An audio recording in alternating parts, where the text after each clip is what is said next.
Hail and fair tidings, friends of the Fae. It is I, that fantasy guy.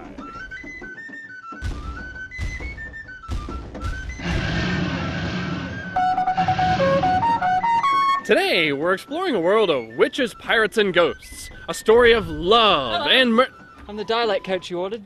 Yeah, you're late. Sorry, I was detained by Homeland Security. Yeah, well, I don't need you anymore. I'm just gonna Costner it. It's much easier that way. Costner it? Yeah, you know, just do most of it in my regular accent and throw in a bad British accent occasionally to sound pretentious. Alright then. Wanker. Where was I? Oh, right. Stardust. Based on the excellent novel by Neil Gaiman, our movie opens with a narration by Gandalf himself, Sir Ian McKellen. Our story really begins here, 150 years ago at the Royal Academy of Science in London, England. So once upon a time, there was a curious young man from a town named Wall. So named, the boy had said, for the wall that ran alongside it. A mysterious wall in the heart of Victorian England. And what, pray tell, lies at its center? I'm charged with guarding the portal to another world, and you're asking me to just let you through? Yeah. Who wouldn't want to go through a portal to another world? And besides, that old guy, he isn't much of a guard. Stop! See, easy as taking lambus bread from an elf. One small bite is enough to fill the stomach of a grown man. How many did you eat? 4. So the first place we come to after going through the wardrobe, the wall portal, is a magical bazaar. Huh, that looks cool and all, but how does that thing poop? I mean, do they take turns? And if that's the case, then, you know what? Never mind. So Mr. Curious decides to buy a glass flower from a sultry gypsy woman. What does that cost? This one costs a kiss. She tells him that she is a witch's slave and can only be freed when the witch dies. I'm a princess, tricked into being a witch's slave. Will you liberate me? Uh-huh. He's gonna liberate something, all right. If the wagon doth sway, then stay thee away. So 9 months later, the bastard child of Mr. Curious and the slutty princess shows up at his door. Says here his name is Tristan. Yeah, that was before birth control. Actually, Guy, condoms have been around since ancient Egypt, and mass-produced rubber condoms had been around for 13 years by 1857. Douches containing spermicidal agents were also widely available. Not to mention the fact that incantations, herbs, and alteration spells can be used for contraception in a magical realm. That's very interesting, Professor Parchment, but you know what? I don't think that employers were required to subsidize for contraception in Victorian England. So the bastard child, named Tristan, grows up in non-magical England. I guess he's the hero, but it isn't entirely obvious from the first real scene with him. We see him pining over a girl that barely realizes he's alive, and getting his arse handed to him by a bully. The next day, she shows up at his shop, rudely cuts in front of other customers, and asks him to carry her purchases home for her. He complies, and loses his job for it. The rose is sweet, but her thorns doth prick. Our lovesick hero is not so easily rejected. He tries again to woo his love, this time with a surprise candle-lit picnic. Here, Victoria informs him that she's going to marry the bully from earlier, who intends to propose to her on the anniversary of her birth. Victoria, for your hand in marriage, I would go to the gold fields of San Francisco and bring you back your weight in gold. You're funny, Tristan. Meanwhile, in Stormwind, on the other side of the wall, the king lays on his deathbed. Where is Secundus? Sorry I'm late, Father. Septimus, Primus, Tertius. His sons are named 1, 2, 3, and 7? The king is upset that his sons haven't been more ruthless, so Septimus pushes Secundus out the window to his death. Number 2 then joins 4, 5, and 6 in a sort of ghostly Greek chorus. You're alive! You're stuck like this till a new king is crowned. A Greek chorus is a homogeneous, non-individualized group of performers in plays of classical Greece, who comment with a collective voice on the dramatic action. Well, I said sort of. What? Since he still has 3 living sons, the king decrees that only one with royal blood can restore the ruby in his necklace, and whoever does so will be the king. Where is your sister, Una? Sorry, Father. Nobody has seen Una for years now. Huh. Wonder if Princess Slutty Pants is his missing daughter. With his dying breath, the king launches the necklace into space, knocking a star out of the sky. Good thing for the princess that necklace hit a star. I mean, can you imagine how much mana would be required for space flight? Good thing for Tristan too, as he finally has a way to win Victoria's love. For your hand in marriage, I'd cross the wall and I'd bring you back that fallen star. My very own star. You have exactly 1 week, or I'm marrying Humphrey. So the star falls to Earth and turns out to be, Claire Danes. Yeah, that might complicate Tristan's plans a bit. The falling star has also attracted the attention of a coven of witches. They read the entrails of an animal to learn the star's location, then open a box of power to draw forth its contents. And you know what that means, it's time for the Wheel of Wizardry! Wall of Wizardry. What do you mean, Wall of Wizardry? I told you I wanted a wheel! We talked about this! Can't do it. We can't afford to build you a prop. Fine, I guess the Wall of Wizardry then.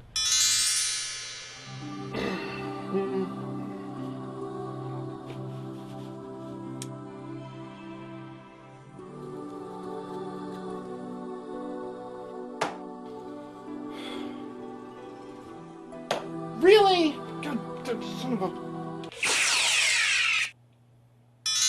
They use the remains of another star to restore youth to one of the witches. And she turns out to be Michelle Pfeiffer. Oh, Michelle Pfeiffer. I've loved you since Lady Hawk. Wait a second, that was in 1985.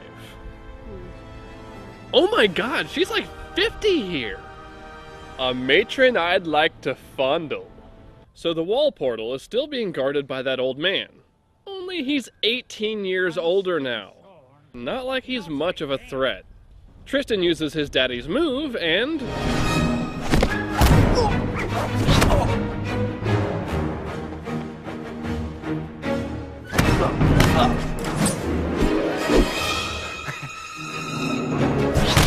Foul! Foul, I say! 18 years takes a terrible toll on the body, especially in 19th century Victorian England. And that fellow was aged when last we saw him. Hoist the pennant of preposterousness. The only way he would be able to move with such grace would be arcane, but they clearly established that... Really? You can't build me a freaking cardboard wheel, but you can build a harp just to give me shit? And didn't I fire you? You know anyone else who plays the harp? No, not really. All right then.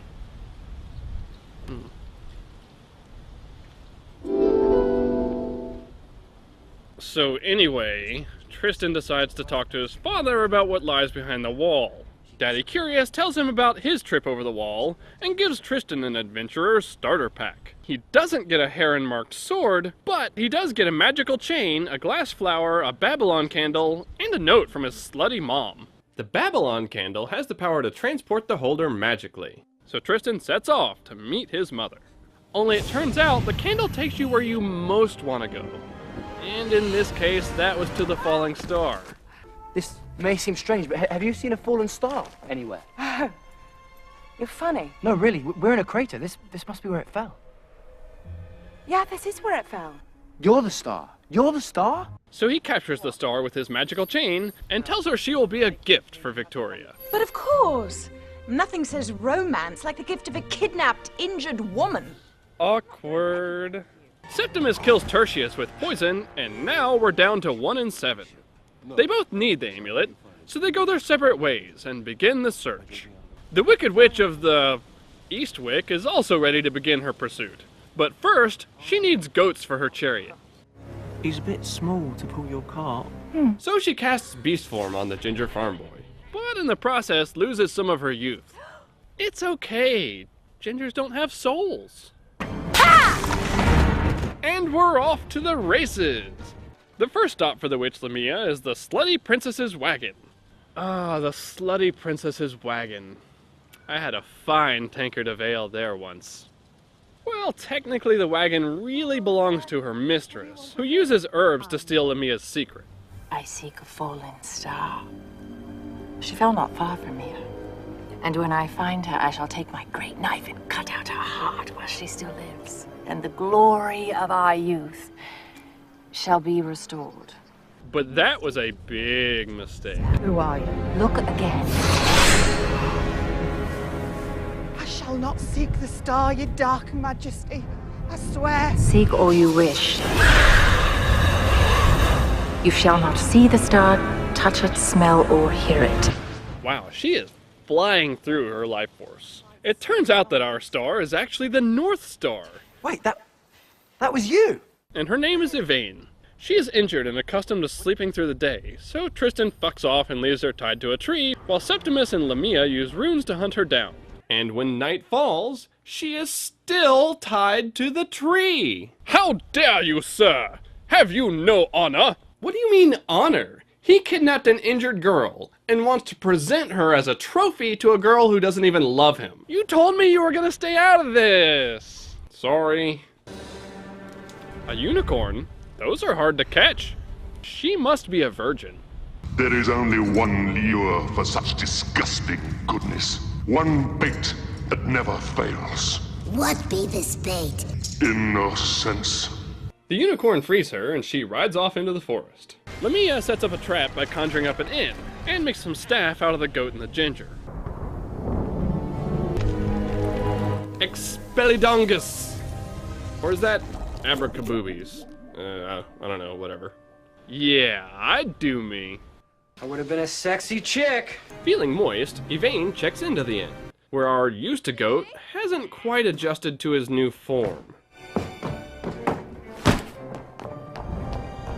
Now, let's get you out of your wet things, shall we?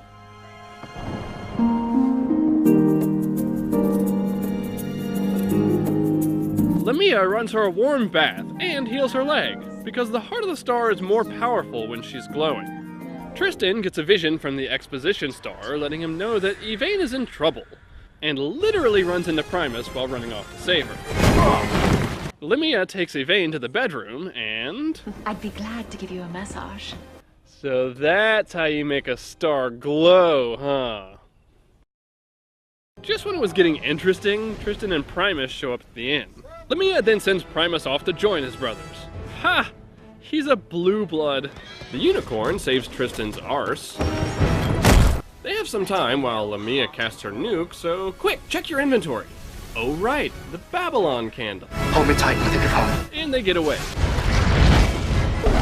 Think of home! That was a great plan! You thought of your home and I thought of mine, and now we're halfway between the two! Arguing in the clouds, they're captured by lightning pirates and thrown in the brig. Here they have a touching scene where Yvain shows him tenderness. Couldst this be a burgeoning love? Is this a kissing book? Wait, just wait. Septimus finds number one's body, but not the amulet. Ginger, with penis restored, tells him about the star, and now he wants Yvain's heart, as well as the amulet. Meanwhile, the captain of the pirate airship begins threatening the couple, and pretends to throw Tristan over the side. He makes a big production about how the girl is his, and ushers her down into his cabin. Why would they cast Robert De Niro as a tough guy? I mean, he's the guy from those Fockers movies, isn't he? Seriously? Raging Bull, Goodfellas, a Taxi Driver. You know, you talking to me? You're an idiot! Robert De Niro is one of the biggest badasses ever to grace the silver screen. I don't know, he doesn't look so tough to me.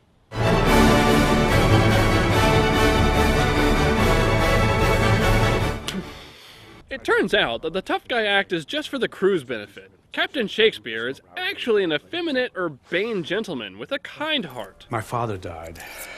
Always promised him I'd take over the family business, keep the old girl flying.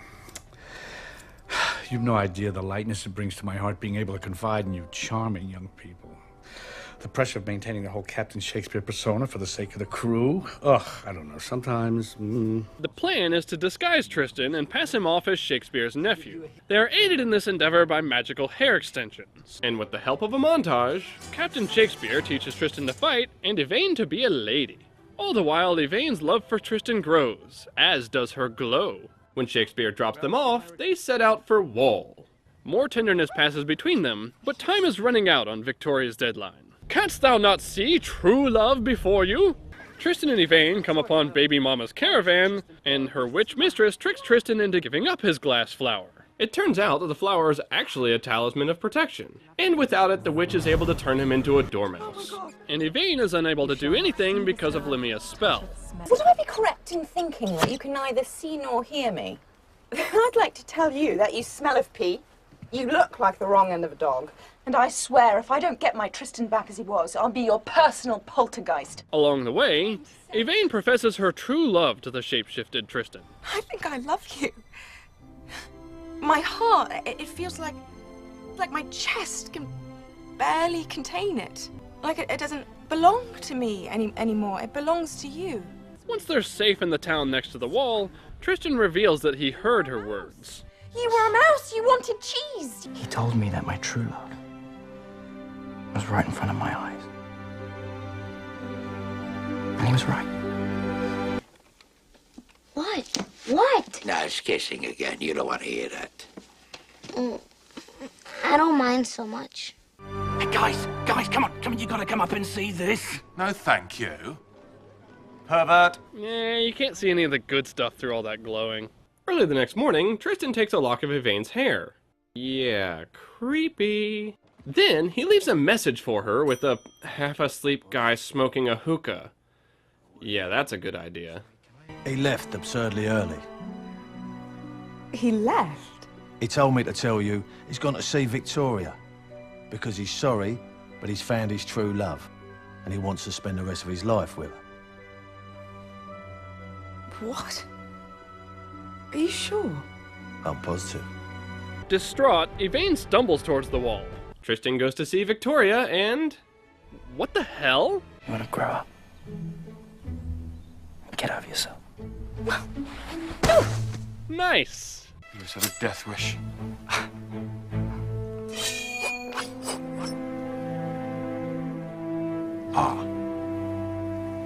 Bravo, sir! Just a measly handful of stardust. Yvain. She can't cross the wall. Yvain! No! So while Tristan and his mom are racing to save Yvain, Septimus and Lamia are racing to take her. Slutty Princess stops Yvain before she walks through the portal and turns to dust. But Lamia is right on her heels. Lamia blows the last of her restored life force to destroy the competition and takes mommy and girlfriend prisoner. Tristan recovers his talisman and is hot on their trail. Lamia takes her back to Coven Manor, and Tristan is forced to work with Septimus to assault the lair. Septimus confirms that the slutty princess is his sister, and she tells Tristan that she's his mother. Septimus manages to kill one of the crones, but gets taken down by a voodoo doll. In a seriously cool sequence, he's first broken and then drowned. Tristan frees all the caged animals, and the second crone is taken down by poetic justice. And it comes down to the final battle. Sword versus sorcery. Lamia's magic is stopped by Matt's foxhead medallion, Tristan's glass flower. So she changes her tactics and starts throwing things at him instead. When that has limited effect, she raises Septimus as a flesh golem.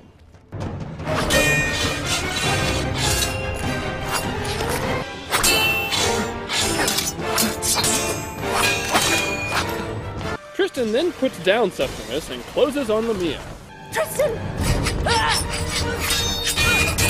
Damn, looks like Granny took a couple of levels of rogue. All hope appears lost when Lamia has a change of heart? Youth.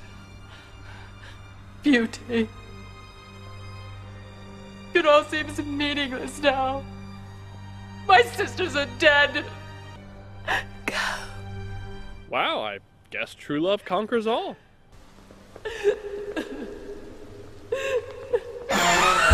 Or not. Wow, she is seriously messed up. Hold me tight and close your eyes. What? Why? Whoa, you're gonna do it right here? Get thee a room. Why didn't you do that earlier? I couldn't have done that without you. No star can shine with a broken heart. So true love does conquer all. Tristan is then revealed as the rightful king. The last surviving male heir of the Stormhold bloodline. Although, I guess with his mom being the slutty princess, there could really be like 24 more of them. The ghosts are freed, and everyone lives happily ever after. Stardust is an incredible movie. The action, pacing, and effects are perfect. The script is witty, the characters are memorable, and it's one of the most touching and original love stories of all time. Wait. Now, I will grant you that Stardust is a great movie, but original? It had the same plot as Cherry 2000. You know, guy loves sex android, but it breaks down. He calls in Melanie Griffith to track down a new Cherry, but ignores the loving woman at his side as he mindlessly pursues the hot fembot. And in the end, he discovers that while his sex bot was hot, she would never love him like the girl who followed him on his quest. Cherry 2000?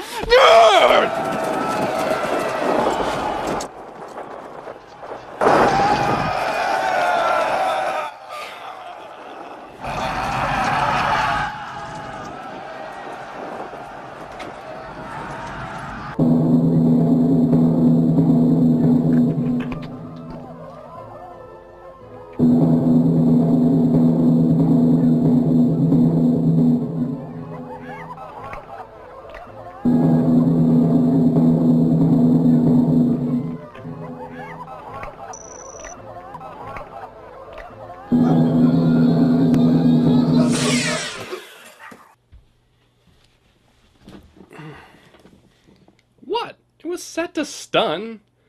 Well, I guess we need to wrap this up, so, I don't know, here's your fantasy clip of the day. Hier der grünen Band Kleider Blunenocht. I am a young, beautiful woman. Concentrate, Willow.